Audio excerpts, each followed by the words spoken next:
Revelations chapter 12.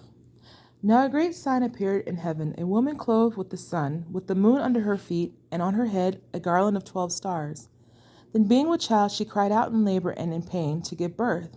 And another sign appeared in heaven. Behold, a great fiery red dragon, having 7 heads and 10 horns and 7 diadems on his head.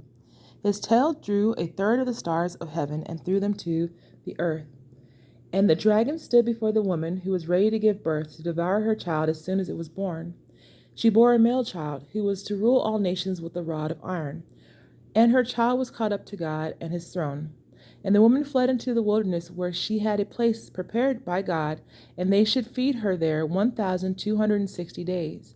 And a war broke out in heaven.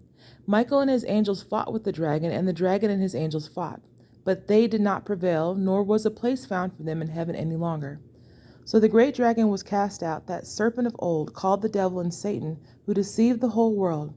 He was cast to the earth, and his angels were cast out with him. Then I heard a loud voice saying in heaven, Now salvation and strength and the kingdom of our God and the power of his Christ have come. For the accuser of our brethren, who accused them before our God day and night, has been cast down.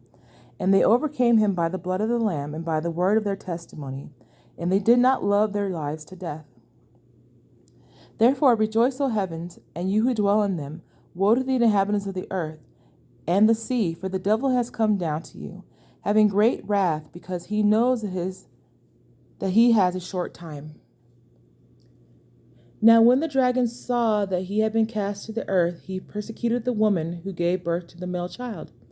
But the woman was given 2 wings of a great eagle, and that she might fly into the wilderness to her place, where she is nourished for a time and times and a half a time from the presence of the serpent.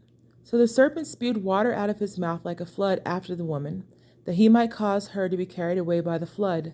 But the earth helped the woman, and the earth opened its mouth and swallowed up the flood which the dragon spewed out of his mouth. And the dragon was enraged with the woman, and he went to make war with the rest of her offspring, who keep the commandments of God and have the testimony of Jesus Christ. Revelations chapter 12. Hallelujah.